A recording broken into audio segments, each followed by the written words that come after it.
હક્કે આવાજ ન્યૂઝ ચેનલમાં આપનું સ્વાગત છે। જમિયત ઉલમા હિન્દ ડભોઈ સંચાલિત યુનિટ ફાઉન્ડેશન દ્વારા તેજસ્વી તાલાવને સન્માનિત કરવામાં આવ્યા હતા, જેમાં સર્વ ધર્મના વિદ્યાર્થીઓને અને હાફિઝે કુરાન જે દીની ક્ષેત્ર પ્રોત્સાહિત કરવાના ઉદ્દા હેતુ સાથે સન્માન પત્ર અને ગિફ્ટ આપી સન્માનિત કરવામાં આવ્યા હતા। ડભોઈ જમિયતે ઉલમા હિન્દની ઓફિસ ખાતે એક ભવ્ય સમારોહનું આયોજન કરવામાં આવ્યું હતું। આ કાર્યક્રમ જમિયત ઉલમા હિન્દ ગુજરાતના સેક્રેટરી જનાબ મુફ્તી ઇમરાન સાહેબ ધેરીવાલાના અધ્યક્ષ સ્થાને યોજાયો હતો, જેમાં અનેક સમાજના તેજસ્વી વિદ્યાર્થીઓને બિરદાવવામાં આવ્યા હતા। આ પ્રસંગે અતિથિ વિશેષ તરીકે જમિયત ઉલમા હિન્દ ગુજરાતના સેક્રેટરી અને ફાતિમા ઝોરા સ્કૂલના પ્રેસિડેન્ટ જનાબ મુફ્તી ઇમરાન સાહેબ ધેરીવાલા તથા ડભોઈ નગરપાલિકાના પ્રમુખ પુષ્પાબેન સતીશભાઈ રાવલ, ડભોઈ નગરપાલિકાના ઉપપ્રમુખ નૂર મોહમ્મદભાઈ મહોડાવાલા, ડભોઈ કોલેજના પ્રેસિડેન્ટ શશિકાંતભાઈ પટેલ, મહેડિયા સ્કૂલના પ્રમુખ ઇબ્રાહીમભાઈ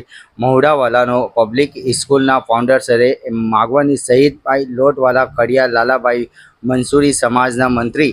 આરીફભાઈ સુભાષભાઈ ભોજવાની, એડવોકેટ સબ્બીરભાઈ વકીલ, મકબૂલભાઈ પટેલ તથા ડભોઈના દરેક સમાજના અગ્રણીઓ હાજર રહ્યા હતા। જમિયત ઉલમા હિન્દ ડભોઈના કાર્યકરો દ્વારા ઉપસ્થિત તમામ મહેમાનોનું પુષ્પગુચ્છ અર્પણ કરી પુષ્પાવલીઓ સ્વાગત કરવામાં આવ્યું હતું। रिपोर्ट रफीक मंसूरी।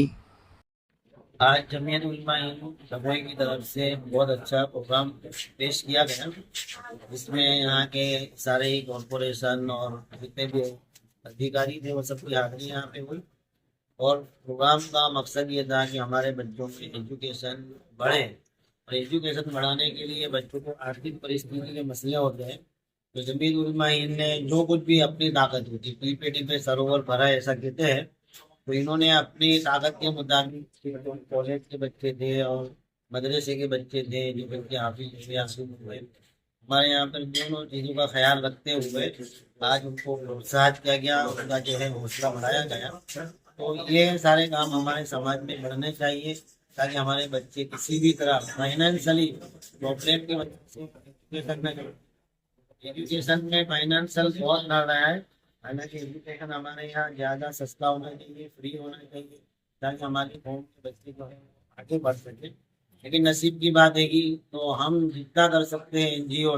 जमीयत उलमा हिंद के अलावा और भी NGO इसके अंदर आगे बढ़ के अपने बच्चों को और प्रोत्साहित करें और अच्छे बच्चे बनाकर मुल्क के और अपने देश के काम बने आवे, ऐसे बच्चों को हम आगे बढ़ाने की कोशिश करें। मैं मुबारकबादी पेश करता हूँ जमीयत उलमा हिंद गुजरात की तरफ से हमारी डभोई की जमीयत के जिम्मेदार हाफिज रियाज, हाफिज जकरिया और हाफिज रिजवान, मकबूल भाई जो हमारे हज पढ़ने वाले जितने भी साथी हैं, ये तमाम के लिए मैं मुबारकबादी पेश करता हूँ कि आइंदा भी ऐसे अच्छे प्रोग्राम होते रहेंगे।